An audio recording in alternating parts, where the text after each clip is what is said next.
Everybody, कैसे हो आप लोग। आई होप कि आप सब अच्छे हैं, स्वस्थ हैं, मस्त और अपनी स्टडी में व्यस्त हैं फ्रेंड्स। तो अभी शाम के 6 बजे हैं और एक चीज़ मैं आप लोगों के साथ शेयर करना चाहती हूँ कि मैं हमेशा कहती थी कि अपने शेड्यूल के साथ कंसिस्टेंट रहिए। कंसिस्टेंसी सबसे मस्ट है। अगर आप कंटिन्यूटी रखते हैं अपने स्टडी में तो आप एक वीक स्टूडेंट होते हुए भी एग्ज़ाम को क्रैक कर सकते हैं। और आप चाहे जितने भी टैलेंटेड स्टूडेंट हैं, अगर आपने कंसिस्टेंसी ब्रेक की तो आप स्टडी नहीं अच्छे से कर पाओगे। और आप ये सोचते हो कि हम एक दिन में सब कुछ पढ़ लेंगे तो कुछ भी नहीं तैयार होगा आपका, क्योंकि एग्ज़ाम में अच्छी खासी प्रैक्टिस चाहिए, आपके अपने सब्जेक्ट पे अच्छी पकड़ चाहिए, जो कि आप ब्रेक कर करके स्टडी करोगे तो नहीं कर सकते हो अच्छा।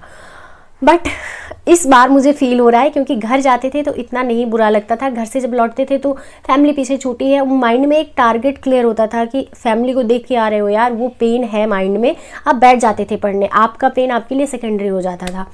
बट पहली बार हुआ है जब से मैंने तैयारी शुरू की है, तब से पहली बार हुआ है जब मैं इलाहाबाद में रह के अपनी स्टडी इतने लंबे टाइम तक ब्रेक रखी। मतलब मैंने कोई पढ़ाई लिखाई 10-12 दिन तक नहीं की और वो मेरे लिए सबसे ज़्यादा नाशूर बन गया है। अभी जब मैंने आज स्टडी स्टार्ट की तो मेरे लिए इतना डिफ़िकल्ट हो रहा है चीज़ों को शुरू करना कि समझ में नहीं आ रहा था कि मैं कहाँ से शुरुआत करूँ। बट होपफुली आज मैं अच्छे से कंप्लीट करूँगी अपनी स्टडी। अभी शाम के टाइम में 6 बज रहे हैं और मेरा सर दर्द होने लगा था, मुझे बिल्कुल भी पढ़ने का दिल नहीं कर रहा था। तो मैंने सोचा कि लाओ वीडियो शूट कर लेते हैं, आप लोगों के साथ शेयर करते हैं और अपना एक्सपीरियंस साझा करते हैं कि नहीं, कंसिस्टेंसी ब्रेक नहीं करनी है। चाहे आप बहुत बिजी हो, 1 घंटा ही पढ़ो, लेकिन पढ़ो। जब आप पढ़ाई पूरी तरीके से बंद कर देते हो 1 हफ्ते 10 दिन ना, तो वो जो कहते हैं कि 7 डेज में आप बड़ी से बड़ी हैबिट को बदल सकते हो ना, तो अच्छी हैबिट भी इसमें बदल जाती है। तो वो गलती नहीं करनी है। तो चलिए आगे कुछ बात कर लेते हैं हम लोग। अपना यूपीपीएससी आरओआरयू की एग्ज़ाम डेट तो नहीं दे रहा है, लेकिन आपके यूपीपीसीएस के फॉर्म आ गए हैं, तो आप भरिए बिल्कुल निश्चिंत होकर। इस बार डेट भी आपके पास क्लियर है यूपीपीसीएस के एग्ज़ाम की। तो आपके पास टारगेट है कि मुझे इस डेट को एग्ज़ाम देना है, तो उस हिसाब से प्रिपेयर करिए। हो सकता है 2024 जिस तरीके से डिले हो गया उस तरीके से 2025 डिले नहीं होगा। कभी कभार ऐसा देखा जाता है यूपीपीएससी का कोई एक एग्ज़ाम जो विवादों में फंस जाता है तो वो डिले हो जाता है। बाकी अगला साल जैसे उनका शुरू होता है उसको वो टाइम टू टाइम कंप्लीट करते हैं।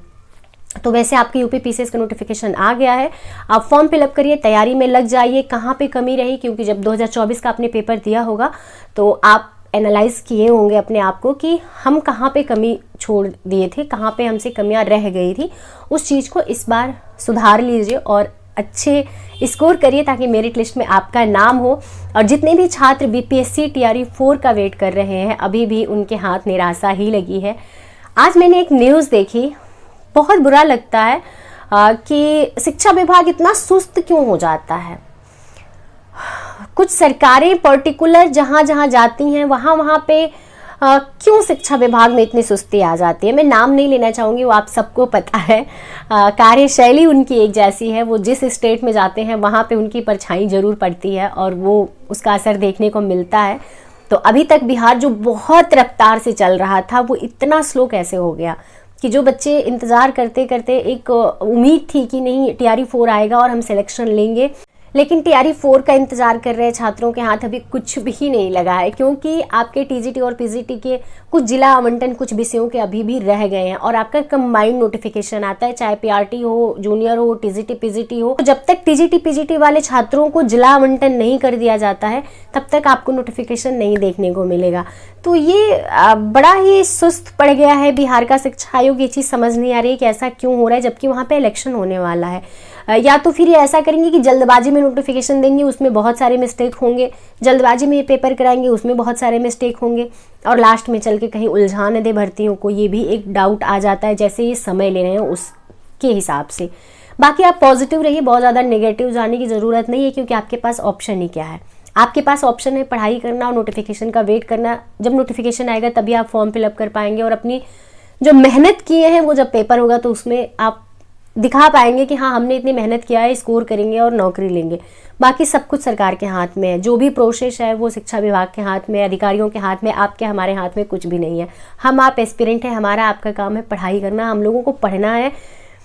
ये नहीं सोचना है कि चलो नोटिफिकेशन आएगा तब हम पढ़ लेंगे। हम 12-13 दिन जो अपना नुकसान किए हैं उसके बाद जो हम शुरुआत कर रहे हैं, वो जो नुकसान किए हैं उसका गिल्ट नहीं होता मुझे, लेकिन शुरुआत जब कर रहे हैं जो डिफ़िकल्टी मुझे हो रही है उस वजह से मुझे इतनी प्रॉब्लम हो रही है। तो मैं यही कहूँगी शिक्षा विभाग चाहे जितना डिले कर ले, आप डिले मत होइएगा, क्योंकि बहुत सारे लोगों के लिए ये आखिरी मौका होगा और आखिरी मौके में इंतज़ार नहीं किए जाते हैं। तो बस कोशिश करिए कि पॉजिटिव रहिए, अपनी स्टडी करते रहिए। अपने उत्तर प्रदेश में सुपर टेट को लेके अभी कुछ भी नहीं कहा जा सकता है कि वैकेंसी कब तक आएगी, तो आपके पास लास्ट ऑप्शन है आरआरबी टीचर, आपके पास लास्ट ऑप्शन है बिहार टीचर की वैकेंसी। तो बस इन एग्जामों के लिए लगे रहिए। अगर आपने आरआरबी में फॉर्म नहीं फिलअप किया है तो आपके पास एक टारगेट है बीपीएससी टीचर का एग्जाम, तो बिल्कुल बीपीएससी के लिए लगे रहिए। बीपीएससी का सिलेबस बहुत लेंदी है, तो जितना समय मिल रहा है वो आपके लिए प्लस है, माइनस कुछ भी नहीं है। तो अच्छे से तैयार करते रहिए। मिलते हैं नेक्स्ट वीडियो में अपनी आज की स्टडी रूटीन के साथ।